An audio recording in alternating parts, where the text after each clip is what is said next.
Stephen, welcome to the podcast. I'm excited to dive in to your superpower. It is, I think, maybe for most professionals, if not all of them, an overlooked area, but vital. So let's jump right in. If we can get your background and teach us all you know. All right, let's do it. I'm excited to be here. So my background, is that where we want to start? Yes. Okay. For the view, you've been on a lot of other podcasts. Our viewers maybe have heard you before, but I think you have a background in this business with your family. Mm-hmm. And I think that was kind of a big inspiration. So if we can kind of start there and then kind of how you ended up with your business today. Yes, of course. I joke that I came into this industry when I was 11 years old. I was an early starter. My dad was a financial advisor for 32 years. And that's when he started his office was when I was 11. So I call it my secondhand knowledge of the industry because I'm not a financial advisor. I'm not, certified in anything in that realm, but I do understand the lifestyle. I understand the demands. I've been rubbing shoulders with financial advisor families for a very long time, and good and bad. That is what led me out of the industry of not going in that direction and following in my dad's footsteps, is because I saw that there were some broken parts to it.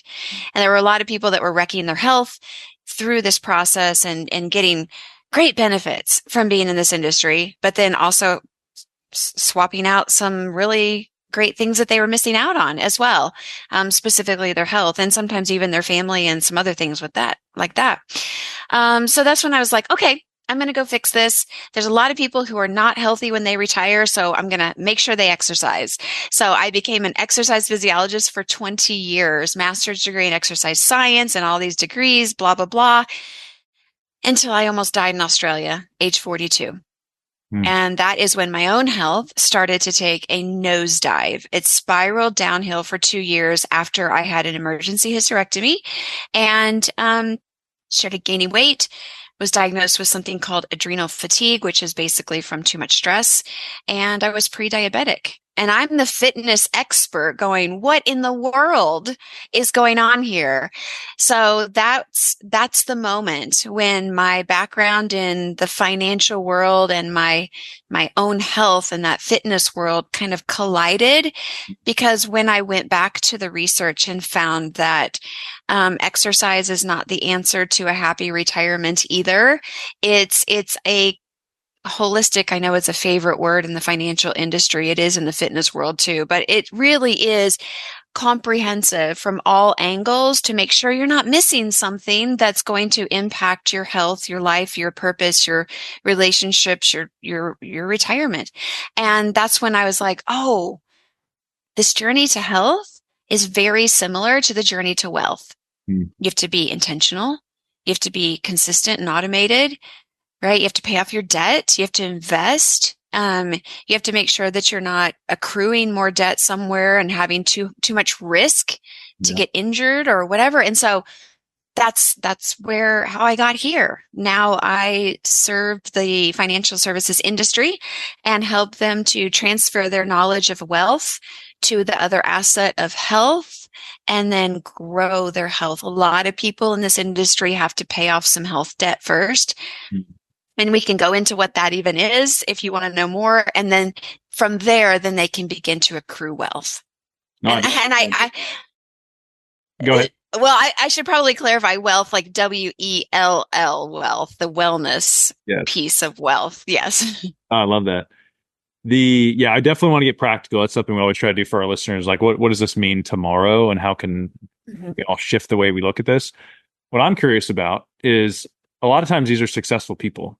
Like, I mean, a lot of advisors that in one area of their life, they're disciplined, tenacious, risk takers. But I would say most advisors I meet are not in good health. Like, we took hundreds of them, thousands of them, and it's maybe I don't have enough time. I'm choosing the financial success, whether I know it's not the right choice long term, but I can't help myself in the short term, or I'm totally unaware of what I'm doing, that I'm not going to be able to enjoy what I'm building. But what have you found is like the core reason? Is it laziness? Is it lack of motivation, education? Why are most advisors um, not prioritizing this part of their life? Yeah, I think it comes down to the fact that they start the industry, most of them, with no book of business, no income, right? So they have to grow that and they're hungry. But they also start with a pretty good level of health because they've always had it. Mm. And so they don't realize that it's not always going to be there. So money tends to come up as you age, and your health tends to go down as you age. And we don't realize it's like the frog in the boiling pot of water, right? We don't realize how quickly it's leaving and that it's getting to be a dire situation until boom, the heart attack happens, or your clothes don't fit, or you get the high cholesterol diagnosis, or whatever. Right. And so we just don't notice it. We've never had to notice it in the past. We advisors, people, and then it's kind of sneaks up on them. They haven't been taught to be intentional around this asset. Yeah. I'm sure there's a lot of reasons you hear. If you know somebody really well, maybe you call them out and say they're actually excuses, not reasons. I know mine for at different points in my life is busyness. I don't have the time. What are some other, and this is for, advisors that are listening right now. This is what we call like awareness. You have to even know like what's standing in the way. And Hmm. so as you listen to me and Stephen talk, try to be aware of, is your excuse like mine has been at times, like I just don't have the time, 3 kids, busy life. Is it, I don't know what I'm doing, so I don't even know where to start. Is it, I'm not, my health doesn't allow me to do it? Like, what are some of the head trash we could call out that you run into on why people aren't doing this? Because they're smart Yeah. people. Like they could figure it out, and they probably are aware. Like this is just as Yeah. important as other areas of my life. They are. They're super smart. They're high fact finders. They're driven. They're goal oriented. They're process people. They're even forward thinking. Preparing for the future. And so it is. It's kind of a conundrum. You're like, well, why wouldn't they prepare in this area too? And so then you go, okay, well, what are the thoughts that are running through their head? And one of them is the same thought that's going through their clients' heads about money, which is, I've got time. I'll do it later, right? I've got time. Why start now? It's not a high priority. But I interviewed 500 people for the book I'm writing on this topic, financial advisors, and not having time was like the number one thing, right? Like I just don't have time to do it. But if you look at multimillionaires, I don't know what the number is. I saw the stat last week. I think it was close up over 70% of multimillionaires make health a focus and actually take care of their health and have the time. And Mhm. you're like, okay, well, is it really a time issue or is it just a priorities issue right now? Because of all the people I interviewed, health was in the top three every single time. You Mhm. know, faith, family, career, health. Okay, maybe in the top four, but it was always in one of those spots, right? But then the frustration sets in because, well, it's really important to me, but I know I'm not doing anything about it. And it creates this chronic stress that they know they're not doing it. So then there's what I call thought traps. Okay, I don't have enough time.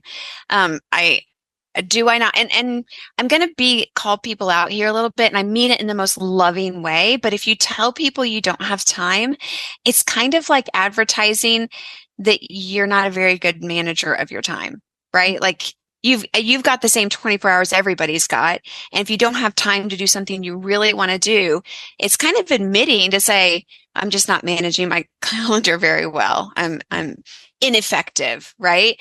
Or you're saying, if I don't have time, you're actually saying it's not a priority to me. My health is not a priority to me. And if that's not a priority, then that's fine. But if it is a priority, it's like recognize where you actually are, not where you think you are. And maybe it's similar with the clients of financial advisors of where they think they are with their health of their financial health, but where they actually are is very different. And so there can be this dissonance there, right? I think I'm fine.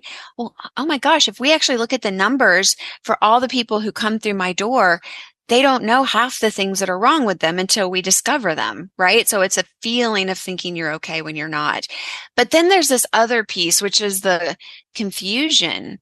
I've been in this industry now a long time. I think close to 30 years at this point. I'm 50. And we have more information than we've ever had in the past.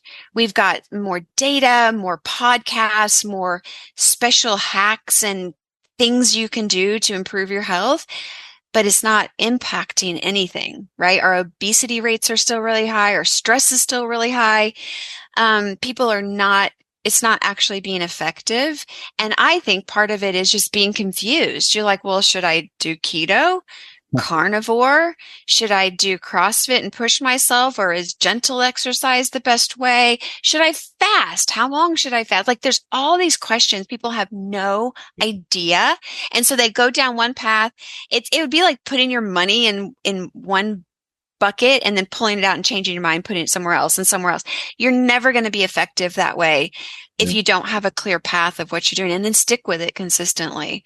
So I think that's the second thing, just the motivation and management and awareness, and then the, confusion around this. And then the final is like, okay, I just don't know how to be consistent about it. Like I know what to do. I'm just not very consistent about it. So there's that whole piece of like just the automation of it. How do we make it a part of your everyday life, whether you're at the conference or on vacation or at your home office? How do you feather these opportunities in an organic way into your life? And one of my clients I was talking to this week, he said, Stephen, it's so weird because I'm not even really trying. I'm just doing. Mm. And he, every time we meet, he's just a little closer to his goals and a little closer. And that's the piece that I feel like a lot of things miss. Like, I'll give you one example. One of my clients came in and said, I go on keto, I lose 30 pounds. It's the only thing that works for me. And I'm like, okay, how many times have you done it? And he goes, 3. And I'm like, okay, so does it actually work? Because you're like on or you're off. And when you're off, you start gaining the weight and accumulating the debt again, right? So to clarify, what they is didn't lose 90 pounds. They lost 30 pounds 3 times. 3 times? Yeah. 30 pounds, the same 30 The same pounds thing. 3 times. In fact, maybe even like go up each time and then lose 30 and kind of accumulate even more, right? That is discouraging. Yeah. Yeah. So those are the 3 reasons I think is, people haven't figured out a way to answer all those questions. I really appreciate the parallels. I'm almost laughing to myself that if we took our approach that we do towards our health, most advisors, and tried to be a client to ourselves on the money side, behaving the same way, we'd probably all fire ourselves. Like at some point we'd say, you're not listening to me. You're not being consistent. Like there's no way you're going to have a great financial plan if you behave this way. Yeah. Yet I think a lot of advisors as professionals, we're that's how we're acting from a client standpoint when it comes to our health. And for me, I know that the so health good. side, I'm able to be a better parent if I'm healthy and get good sleep and exercise. As a professional, I'm more on. And so I think there's been times in my career where I'm like, oh, that's something I don't have time for because I'm going to go over here and succeed. And later on realizing like, no, that actually helped me succeed over here. Like it's so necessary that I'm actually doing harm if I forget about it. Right. There is research out there that shows they did it in school children, high schoolers, to see if moving in the morning before a test would help them test better.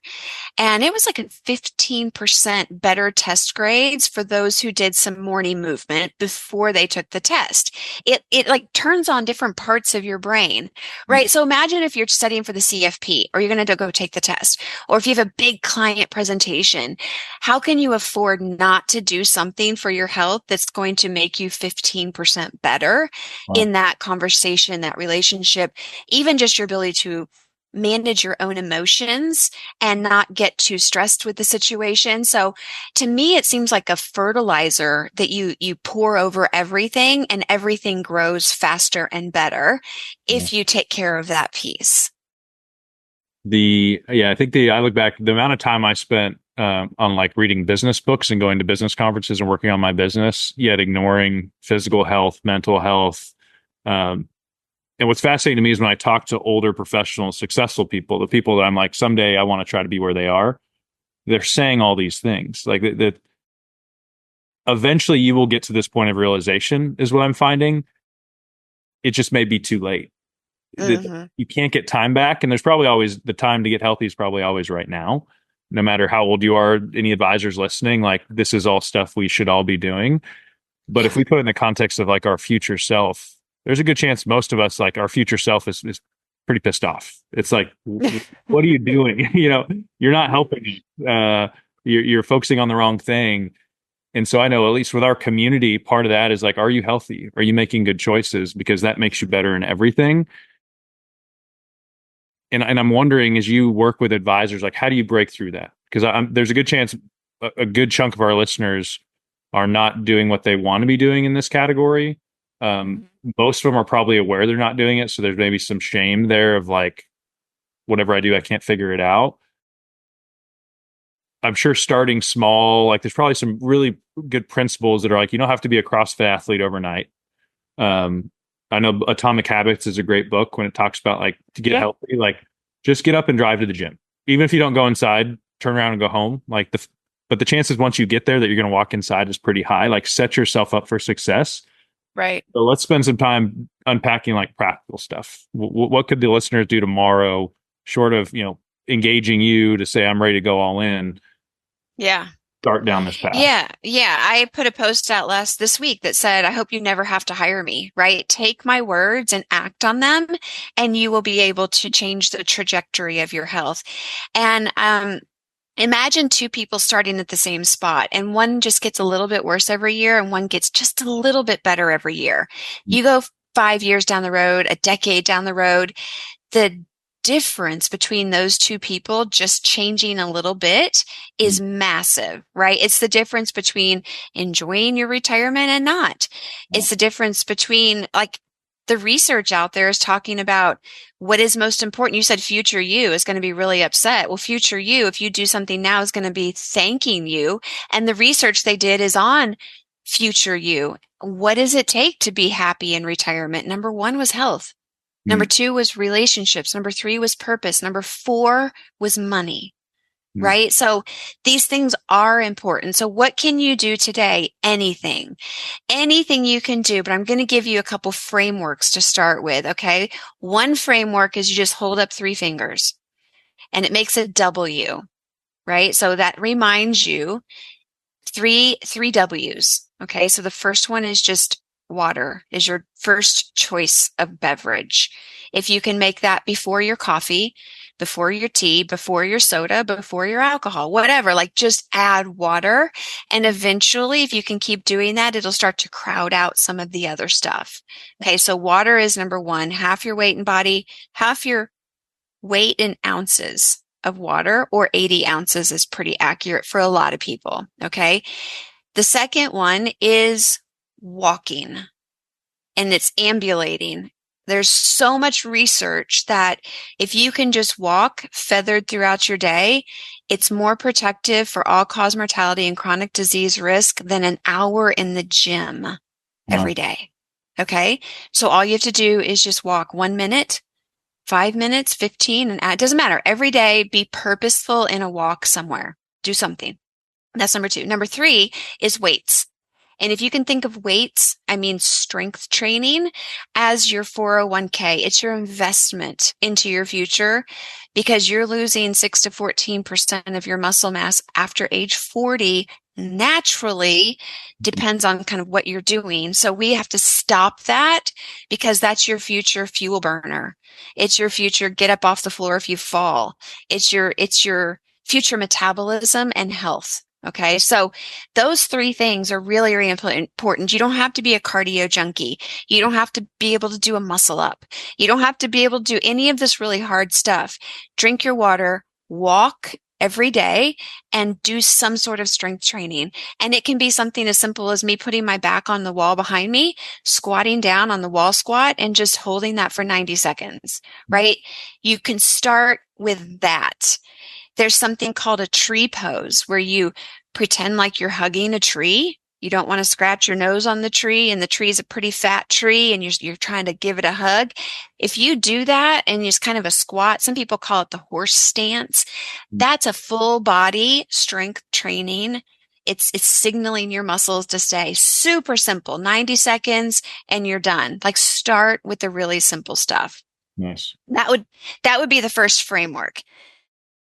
The The, second the, the oh, go good and the ahead. bad thing about that one is it's super simple and we could all do it tomorrow, Mhm. which is convicting. So if anybody's listening, Stephen pretty much just removed any excuse of time, and or I don't know what to do next. So hopefully that's challenging to people right now. Yeah.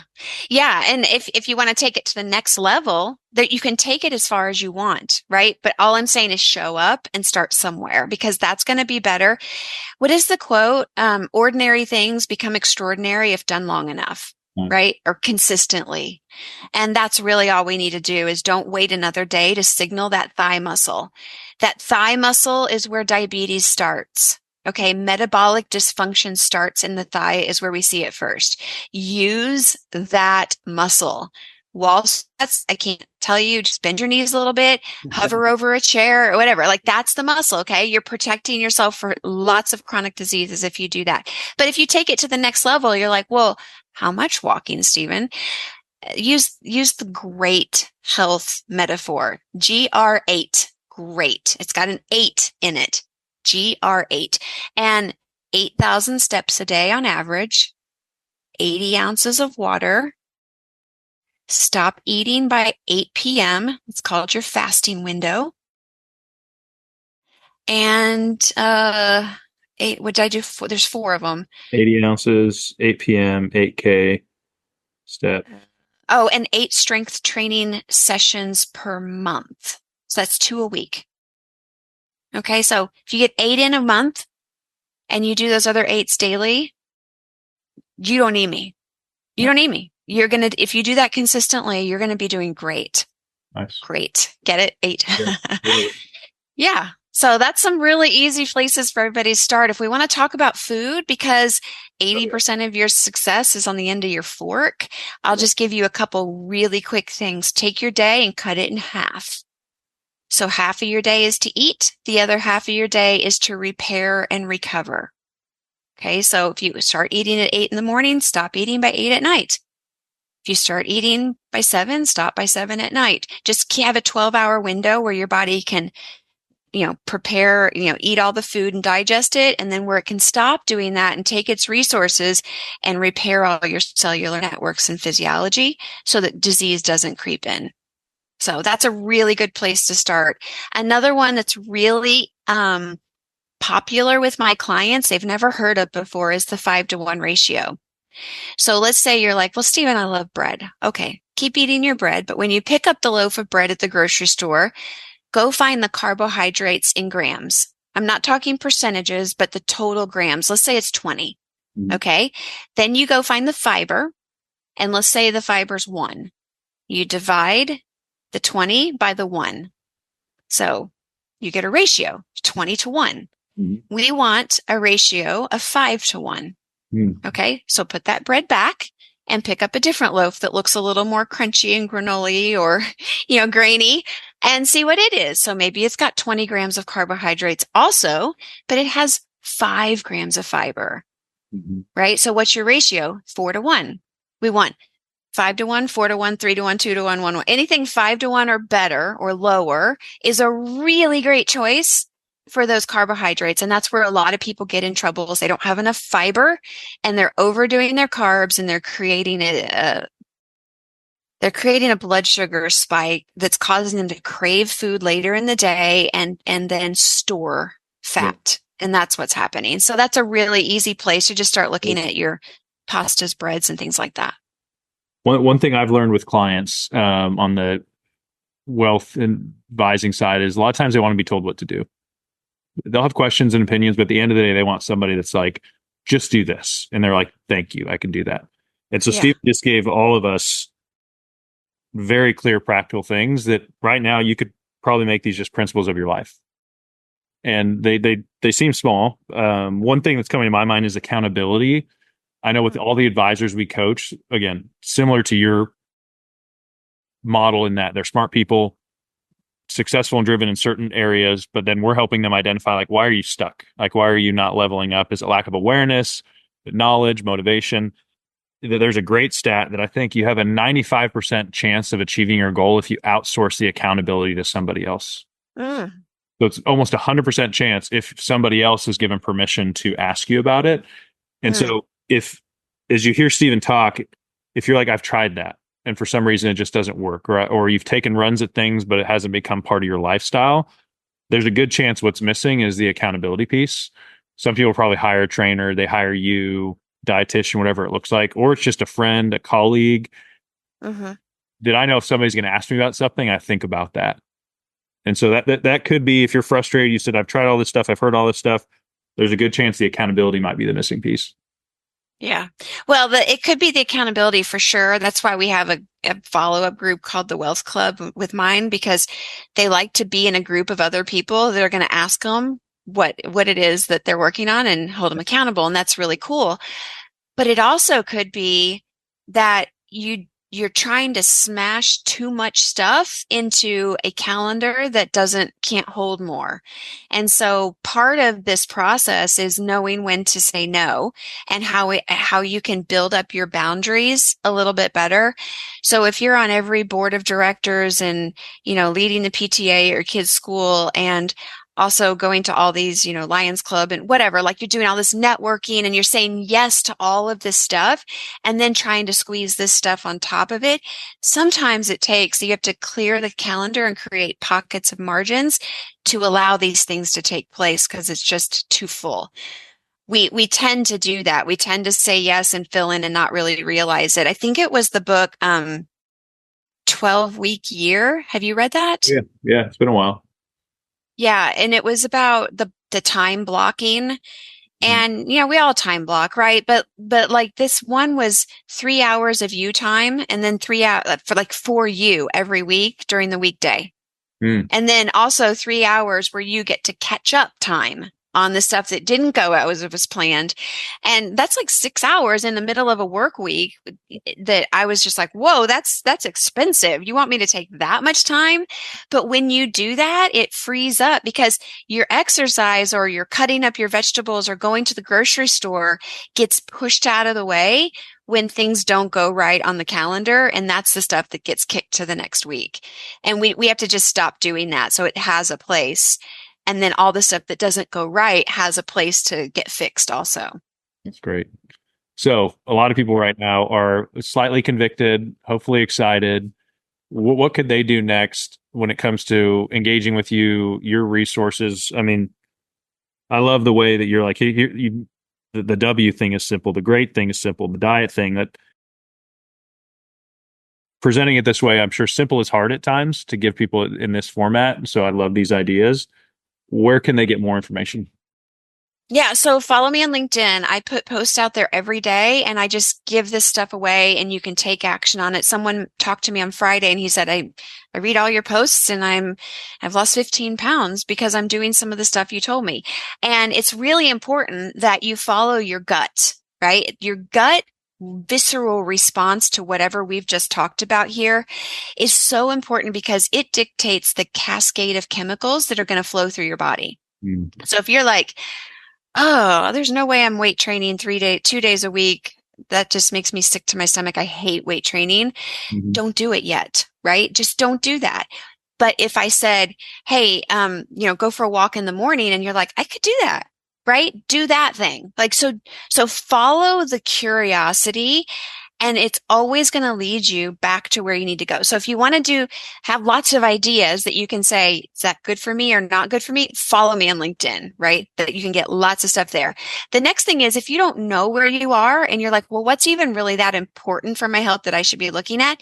Go take my quiz, growwellthy.com/quiz and just get it's called a health credit score. You get a score from 300 to 850, just like a credit score.